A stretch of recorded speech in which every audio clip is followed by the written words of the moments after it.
Hey, good morning, everybody. Welcome to another Saturday morning Science of Mind conversation.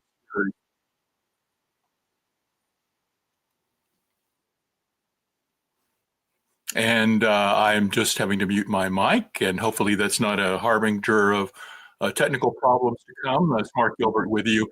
And I see we've got some people dropping in live. I appreciate it. I got two requests for you. I want you to post a comment in your comment field wherever you're watching and say your name and where you're from. And the other thing is if the sound is okay.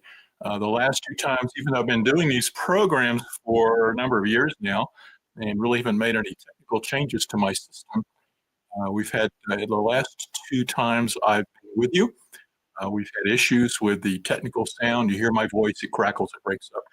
And I want to give a shout out to Robert Brzezinski. He and I have been testing this over the last week. We've done some recordings on StreamYard, and hopefully the things are working out okay so that you're able to hear me. But if you're not, I want you to say something in the comment field. Let me know. We have a backup plan for another microphone that I'll switch to. But our primary microphone is working okay. And so I want to thank everybody for joining us today on the Science of Mind Saturday morning conversations. Today we're going to be looking at the notebooks of Ernest Holmes, the notebooks of Ernest Holmes, and that is our topic. And this sort of builds on the one I did about a month ago, and still having sound issues. Thank you, Shay, for saying something. We are immediately going to go to the other microphone and see what happens. So it's all warbly, same as before. Thank you. Okay, Shay, I have switched to another microphone, and I want you to tell me if this is working better.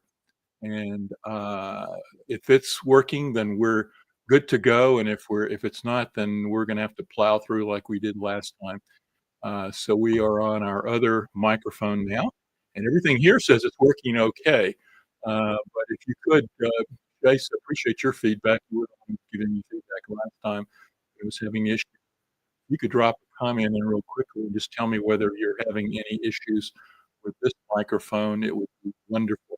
In any case, I'm going to proceed a little bit. Today's topic is the notebooks of Ernest Holmes. And what do we mean by the notebooks of Ernest Holmes? Well, it all relates to some notes that were kept by Ernest back when he was alive, when he would do his live presentations. They would be, and so sorry, it's the same. Okay. I am not. All righty. Robert, if you're out there, you will come on and join me. I know he's been traveling to a conference. Um, and it's one of these things where it works fine in all the test modes. And then we go live on this Saturday morning thing, and it's going crazy. Um, let's just see. I'm going to try one more thing here. And see if we can get any kind of this is back microphone. All right, we're just going to have to put on it. It's highly disappointing we put into it. It's been working well, for years on this thing, and now all of a sudden it is going wonky. And I guess we're going to have to get with sound with StreamYard and see if we can't figure it out with the technical issue. Anyway, let's plow through this. I apologize for the sound connections, and those of you who are having sound issues, I apologize for that. The notebooks of Ernest Holmes, they were Ernest when he gave talks in the 50s. He would keep some quotes from his talks that were some of the better talks.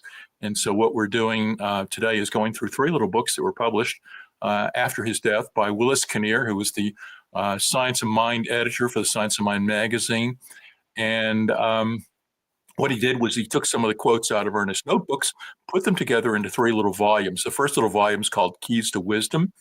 It's out of print, but you can get the PDF of the quotes from the Science of Mind archives, and I'll put up their web link in just a few minutes.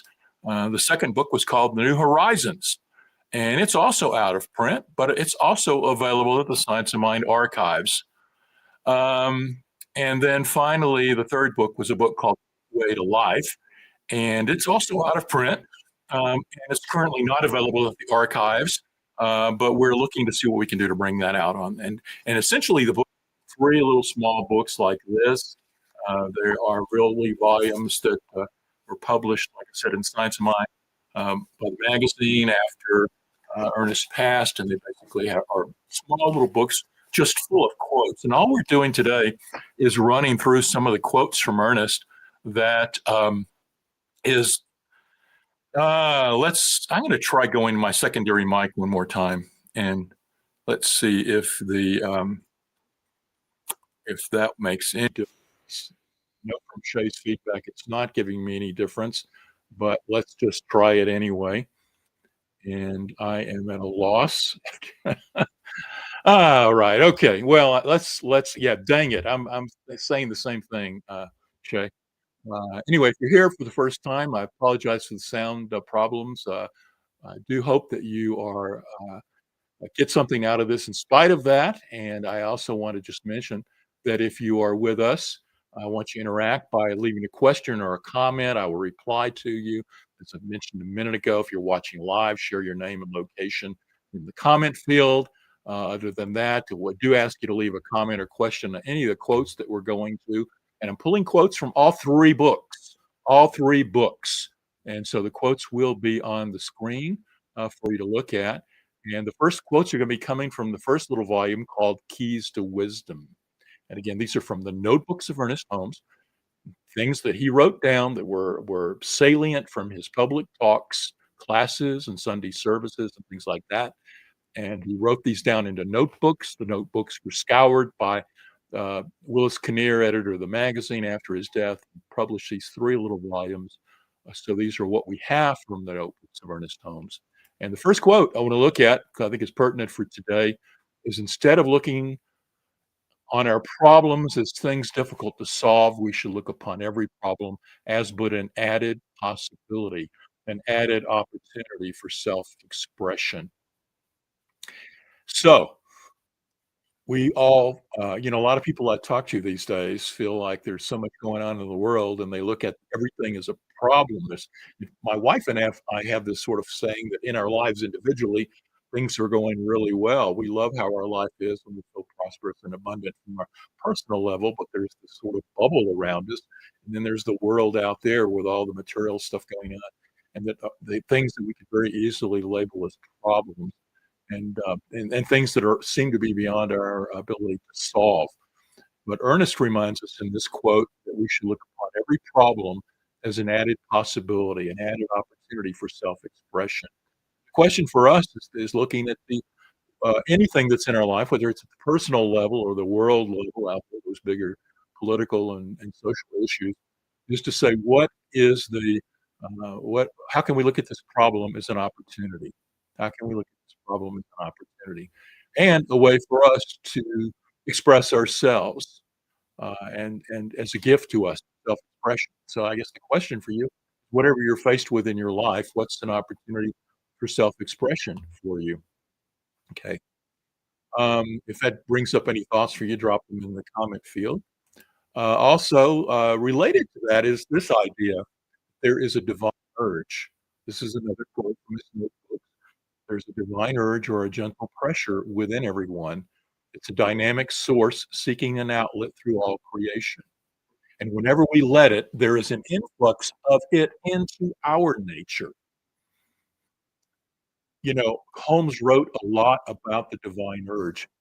Spirit embedded itself into every individual. Everything in this universe has mind or God or spirit within it, and it's embedded with certain divine characteristics. One of those characteristics he called the divine urge, and that's an urge for you to express yourself in your creative abilities, your creative talents. You may have a talent to write, to speak, to work on cars, to work in a social, uh, teach others, to work in stores, take care of children, whatever your talents and abilities are, where you feel like you're really called to be forth and express yourself in that.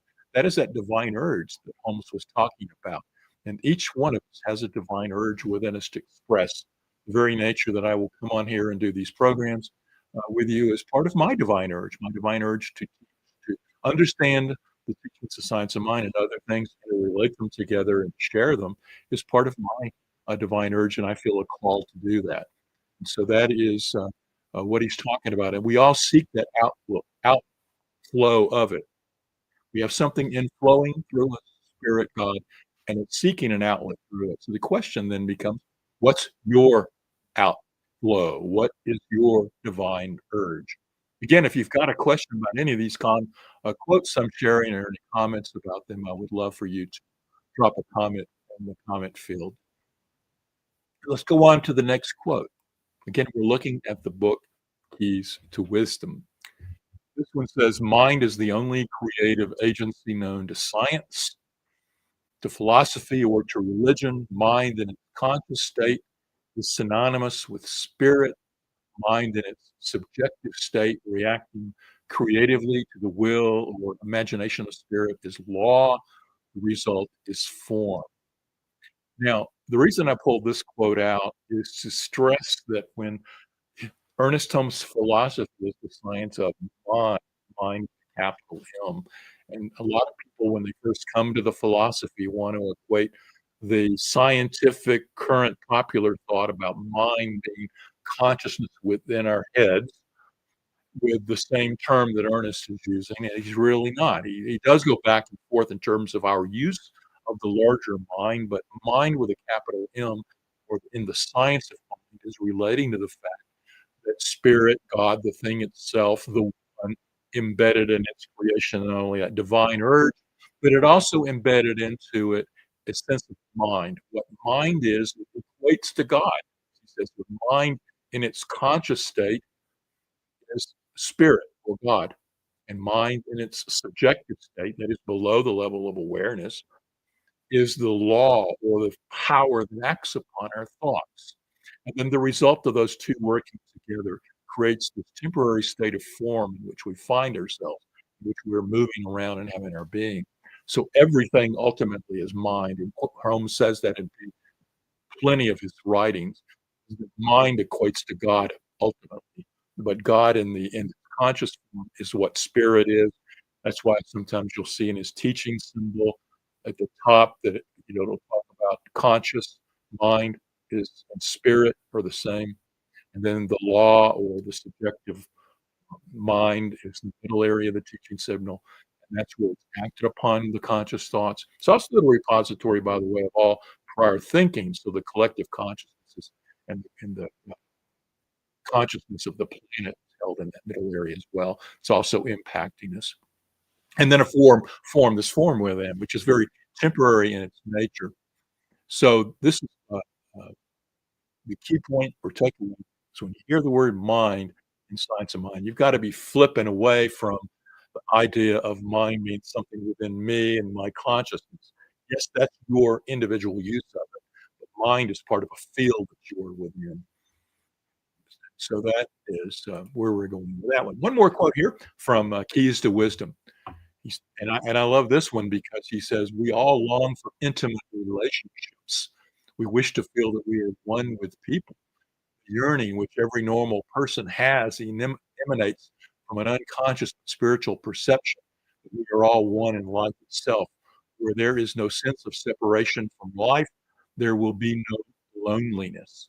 There will be no loneliness." So we all all ache for a conscious relationship with others. We all want, to feel a sense of connection.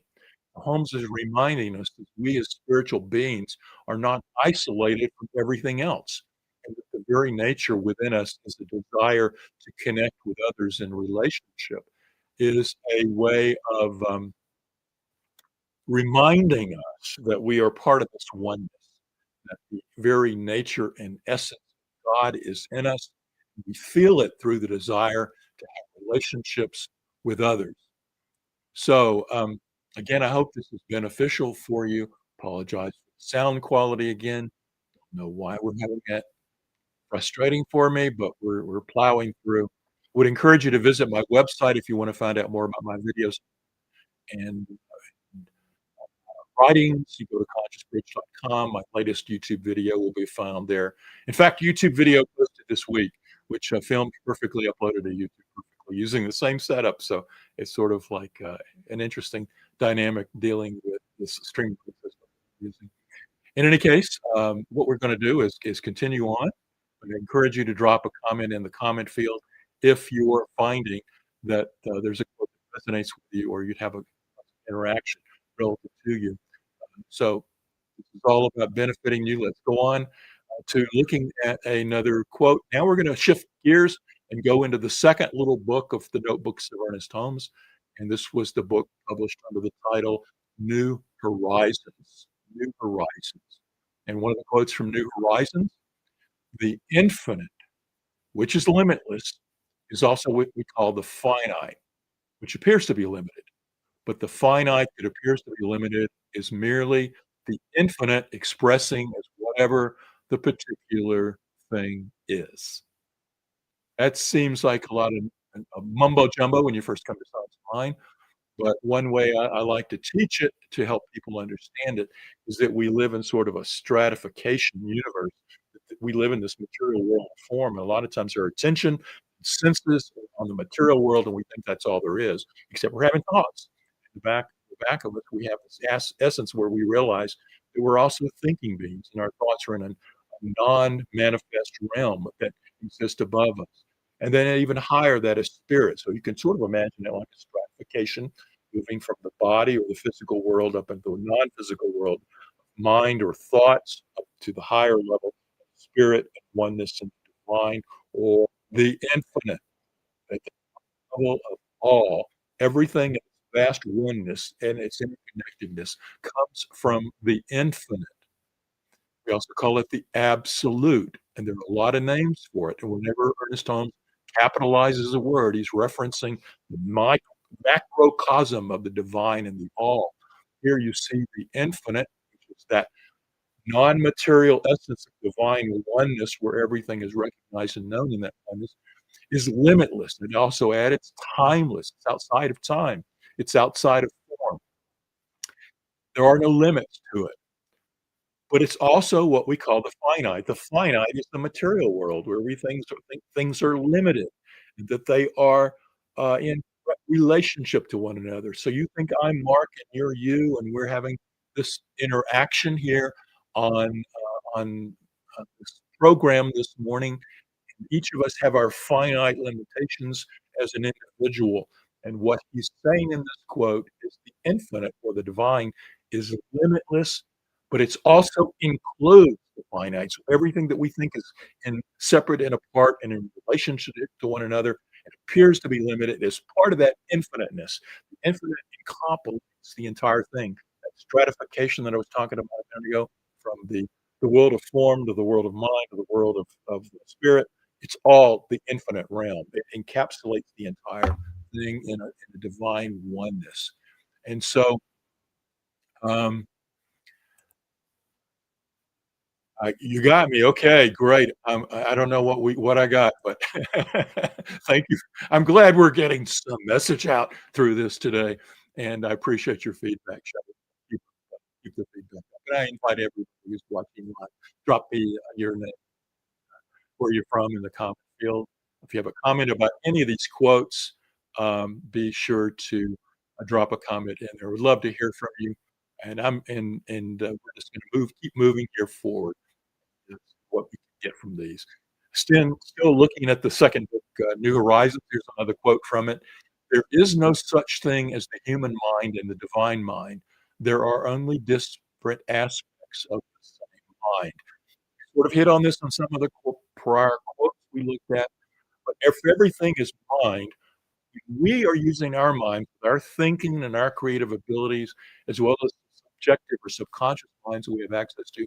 We are using the same mind as God or the infinite used in creating this universe. So when we talk about a divine mind that encapsulates everything that exists everywhere in spirit, mind, and body, everything that has divine mind or consciousness within it, that we're using that field of consciousness when we use our thinking. That's what Holmes is telling us here. And there's no different thing. It's not my mind and God's mind. They're one mind. It's like we're tapping into a divine flow or a divine field that we have access to. We can use the power of thinking is using that one field of divine.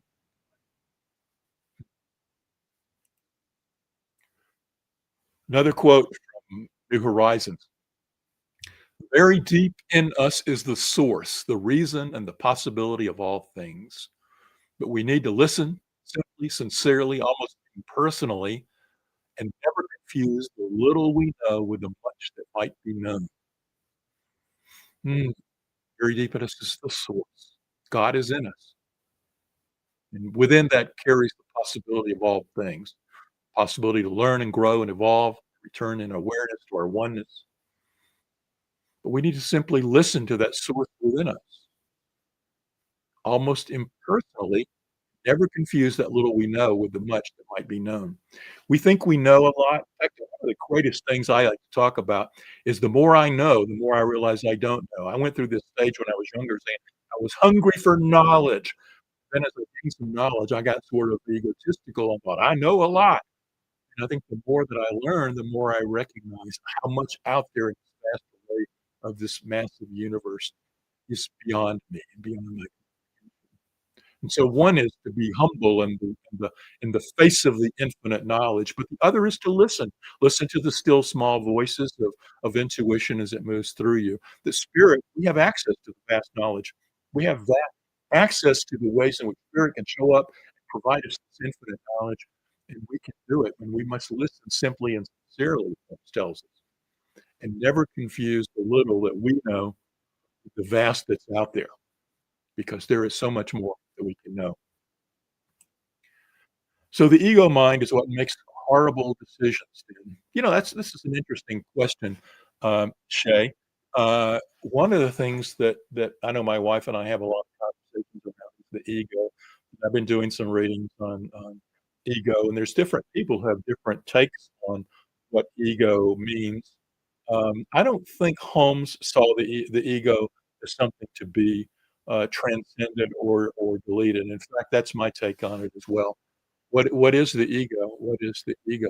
Um, it depends. In psychology terms, ego is that which allows us to effectively interact with material life or our individual lives as we're moving around as these human beings. We have to have something that sort of it puts a parameter about us, and it gives us a persona or a limitation to ourselves and helps us to navigate. So we need a healthy ego. But the other part that comes with that is that there's spiritual teachings, especially a lot of teachings by certain Buddhist teachers who say the ego is something to be transcended and killed or deleted. My take is it's not an either or. The ego can overwhelm us. We can get and we exhibit and see people in our lives who are very egotistical and to a degree of narcissism, where they're so attached to their ego and to their sense of their individual human selves that they act out of that separation. And so ego minds do need to be transcended. And yes, they can make decisions that are not in the best interest of our ultimate evolution and growth as a human being. Each one of us is on a path remembering the truth of our oneness of everything. And that includes the ability to transcend the ego, to transcend its limitations. But we can't necessarily just kill the ego and not have any ego at all. In fact, I don't think I've ever seen anybody that's done that. Even teachers who who like to say and tout that, I'm beyond ego, the very nature that they're making statements back to us about transcending ego sometimes represents ego to me. And so I think there's a healthy way in which we can recognize where the ego tends to push us into selfishness and separation. And we have to turn away from those aspects of the ego, but use the ego to be an effective tool for navigating the physical world. There's that Buddhist saying, before enlightenment, chop wood, carry water. After enlightenment, chop wood, carry water. There's a realization when you understand that statement that when we become enlightened and recognize everything as one, then we tend to want to uh, say, "Well, I'm gonna transcend this dimension and not come back to it." The fact is that as long as you are a spiritual being still having that human experience, you've got to navigate as a human around the world of form, which requires an ego. So when you come back after enlightenment, you still have to chop wood and carry water, i.e., work in the world of form as you in your humanness. And so the ego is what allows you to effectively navigate through and with other people and things in the world of relationship. Okay. And you're telling me what I'm getting at is if our mind is one with God, then why do we screw up so much? There's other quotes by Holmes that talk about the fact that it's because we forget our oneness, we forget our truth. It's one of these things where I tend to look at it like a stock market chart where if we're truly spiritually evolving, we're continuously moving upward, but that doesn't mean we have a little down dips where we forget. So our spiritual evolution and returning to oneness is an ever upward spiral. That's how Holmes wrote about it. And so another way of looking at it is when you move up a spiral to a higher spot, sometimes you loop back over the same spot that you had trouble with, but at a higher level. And sometimes you can get mired in that and it can kick you back down the spiral again, spiraling upward towards returning to oneness and truth. But sometimes we bump into little things like unhealed aspects of our shadow, psychological issues that we have never healed, and they come up for us and they kick us in the butt. And we, get wrapped up in them and then we make mistakes, so that the sense of being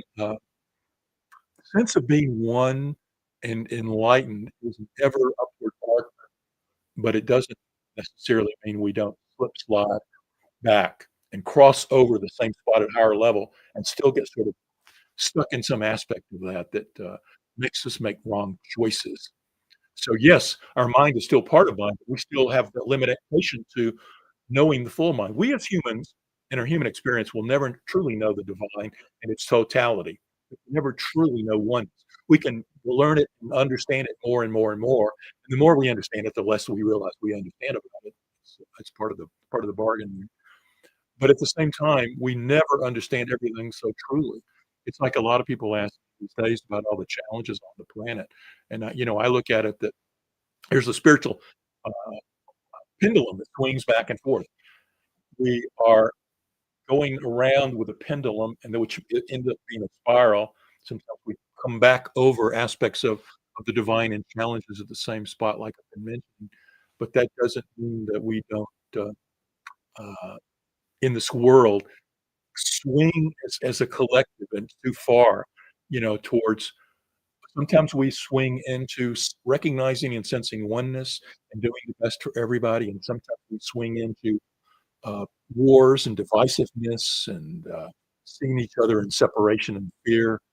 And sometimes it appears that maybe we're swinging that way. And so sometimes we have to just hold the high watch for the world and make positive decisions for oneness, both individually and collectively for the world. So why do we screw up? It's short answer. That's sort of why I'm around that, is that it's our limited understanding of what's going on. Our limited, we can understand intellectually, our mind is one with God, but when we emotionally in our limited thinking don't feel that in every circumstance, sometimes we come back and swing into choices that are in limitation and fear and doubt. Yeah, thanks. Good question. Um, so, again, we were looking at that quote. We listened, and let's move on. We're still looking at New Horizon. I'm going to flip in a minute to the final book. If someone speaks to us in Greek, we may not know what he's talking about because we do not understand Greek. But if someone laughs or cries, we can laugh or cry with them because we're understanding laughing and crying. Feeling is a universal language. I love this quote because what Holmes is reminding us is that even though we may speak different languages, there's aspects of things that continuously remind us of our interconnectedness and the very nature that all humans feel love, feel sadness, feel sorrow, go through stages of grief with loss. There are all these things that bind us in so many ways. My first book I wrote about 12, 13 years ago, called, Be Yourself, Evolving to Oneness, Be Yourself. One of the chapters in there is really about focusing on our commonalities, finding ways we're more alike than we are different. So much time we spend focusing on differences. We can talk about all the algorithms social media does, which seeks to put us in separate camps. What we need to do is to break down and have an algorithm that finds our commonalities and links us together.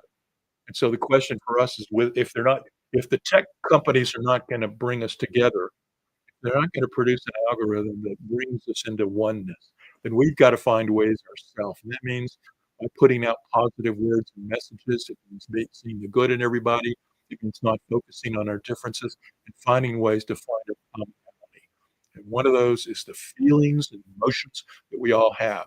The very nature that no matter what we may come down on the side of various world conflicts that are going on out there, the very nature that bombs get dropped and people are hurt and killed and going through stages of horror and grief opens our hearts. And the fact that we all have hearts that get broken open by tragedies that occur on this planet. You can remember when if you were around at 9/11, when all of the tragedies that hit the US that day, it brought the country together in a way that was unlike anything we had been experiencing recently. And sometimes the collective experience of some sadness, sorrow, or happiness can bring us together in a sense of unity. Emotions, emotions can do that. And, moving on, and now we're going to move to Gateway to Life, the third of the notebooks of Ernest Holmes that were published. The quotes from this one, this is currently not on the archives website, but like I said, we're going to try to bring this book out in some form or fashion to you in the future. In this book, Holmes, we got just touch on. I got to stress the fact that I'm pulling maybe 4 or 5 quotes from each of these little books that have probably several hundred quotes in them. So there's much more. You're getting like the briefest of taste of the books. I hope you're enjoying them. Meditation is a vehicle for the realization of oneness with our source, the Father. Only as we annihilate that sense of separation can we merge into perfection as air rushes into a vacuum. Demonstration is no miracle, but it's a divine law asserting itself. It is not obstructed, if not obstructed. So meditation is reminding us that the power of meditation and taking time each day to step out of the divisiveness of the world and into the inner world where we can sense that inner connection is valuable to reorient our thinking and awareness and attention towards the fact that we are all one, our source. So we need to do some spiritual practice all the time to take us in that direction so we can tap into the divine oneness. And that when we do that, that sense just rushes into us with perfection. And then it reminds us that all of this world and its manifest stuff isn't a miracle, but it's simply the divine law exerting itself through the power of conscious thought by every individual and individual.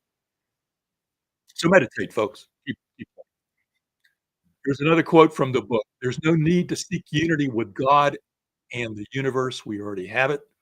It's something we must become aware of. We talk about being on the spiritual path. We talk about trying to find God. God's already in us. We got to just look inside. So there's a lot of people who say, and a lot of spiritual teachers, when we talk about seeking something out there, remind us that it's not a seeking out there, it's a turning inward and recognizing that what we're already seeking, we already have within us. In fact, that which within us is that which we're seeking. The divine urge in us that calls us to reunite with God is God calling us to reunite with itself. And so all of the power that is pushing you along, the urges that are pushing you along, are a reminder of the divinity within you. And so if we can stop and just recognize that the creative urge is part of God, that the push for the to move along the spiritual path that God, there's nothing we need to seek. Everything is in us all the time, all the time. We just need to reorient it where we're looking and how we look at things. Yes. Get to another quote. We do not have to save the world. The world is not lost, just confused. We do not have to bring something back to God which never left him. Get rid of everything which contradicts reality. Our world will be saved. There's all this talk, and sometimes people, and I've done this in the past, is we gotta save the world, save the world. Well, the world, and especially the planet, when we talk about the planet's gonna do well. We may be messing up the planet with all our human activities, and we may continue to do that, but the planet itself will heal. The planet was here before we came. The planet will be here after we came. It's all we're doing is affecting its ability to, in the moment, successfully hold physical life that looks like us. So we don't have to save the world in that regard. There's also the world of humanity and consciousness, which is often how that phrase is meant. And we don't have to save the world consciously either. The world is not lost, it's just confused. So when we see all the craziness going on in the world, the thoughts in people's minds on the planet, what we see is confusion. When we see political leaders who wanna divide us rather than unite us, we're seeing confusion. When we're seeing people who choose war over peace, we're seeing confusion. When we see people who are starving, yet there's food nearby that they could be having, all we're seeing is distribution stalled by the confusion of small-minded people who don't recognize the unity. Around us every day, we see confusion in the minds of people. What's ours to do in that is to realize we don't have to fix or heal the world. We don't have to bring anybody back to God. God is in everybody on this planet. God never left anybody, even the ones making the wrong choices or the ones that we see that are suffering. What we have to do is to remind ourselves and ask ourselves what is ours to do in the world of form and in our thoughts to bring about the world that we want and to get rid of everything that contradicts reality. Our world will be saved. It will be saved through us, through humans making wise choices for the one, wise choices that benefit the all. We will choose love over hate. We will choose peace over war. We will choose prosperity over limitation. Those choices need to be made by each and every one of us who are studying this philosophy, listening to programs like this, and taking ourselves into the world and through our own role as a teacher. And yes, we're all teachers. We teach others by the example that we are, by the words that we use, by the choices that we make. We're all teachers. So how are you teaching those around you in your sphere of influence? You have a role to play in creating the world that you want. And we don't have to save the world. All we have to do is show up with the oneness flowing through our hearts in a beautiful divine unity. Another quote from this book, again, we're looking at Gateway to Life. No two people live in the same room. Each to himself has the reality of the world he experiences. Each lives in a world of his own creating. Think about that. No people live in the same room. I mean, it becomes more evident when we see people who get their news and stuff from different sources. That we're not united in a kind of common culture in a lot of ways these days. But we also see it just even in the smallest of our lives and working with other people. And in fact, we have to look at it that we're sitting in a room with other people.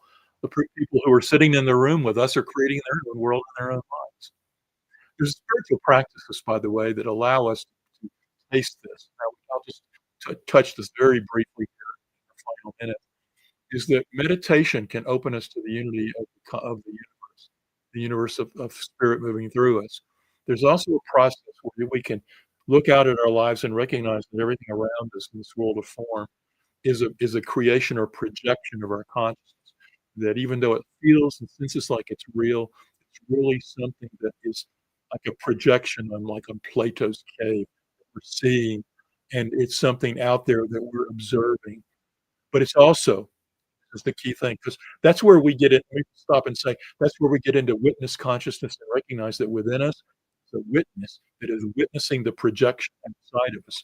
So all of the people that are around us, they're also projecting out their own world, and there's intersections of those projections where we've had common agreements that certain things are the way they are. We agree on those, and so that's the power of the collective unconscious. But we're projecting. We have this witness in us, which is projecting. But then we also, at a certain point, have to recognize that that world out there is inside us. And when we see other people projecting, this world that they're projecting is inside them.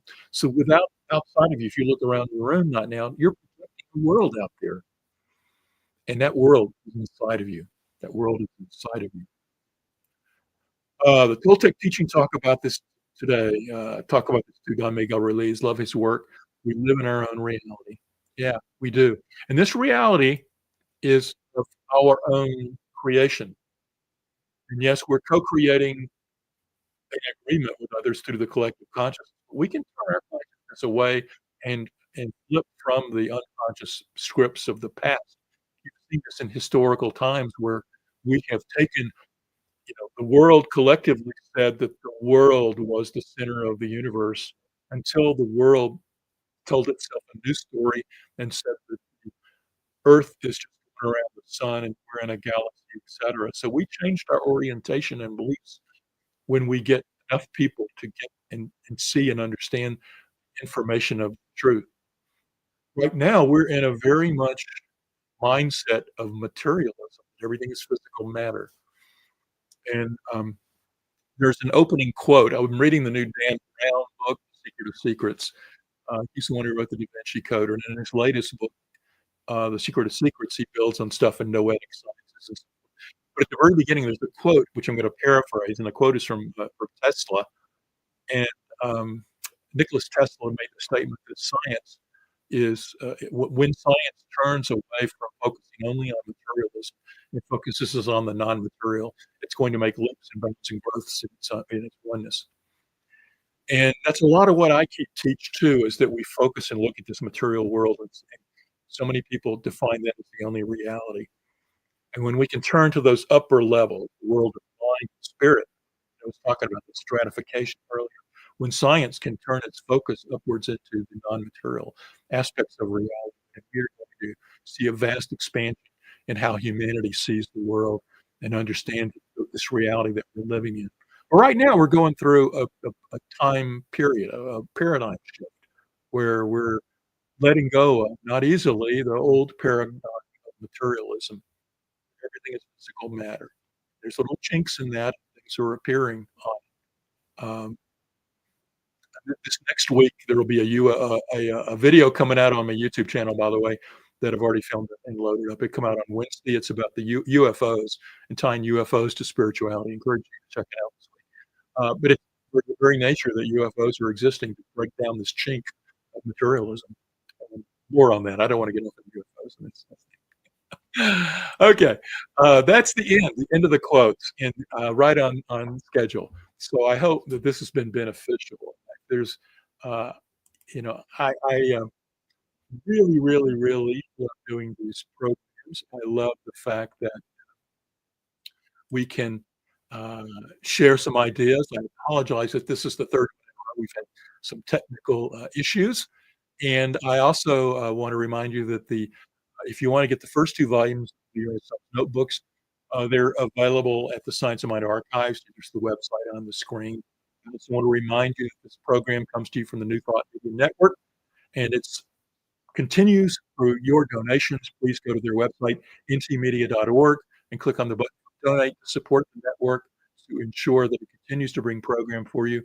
I guess Robert and I are going to have to get together again and try to figure out what is going on. Maybe StreamYard into the conversation.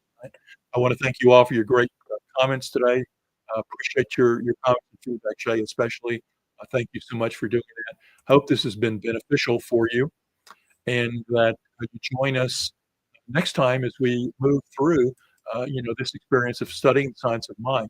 I didn't talk about it at the outset. Beginning weeks of the year, we go through the science of mind textbook, and late in the year, we're going through alternate resources. We go through alternate resources of things, And like I said, we've been going through the notebooks of Ernest Holmes. And thank you, Shay, for the comments and your participation today as he Mark navigates through and brings this forth. Everybody, take care. Till next time.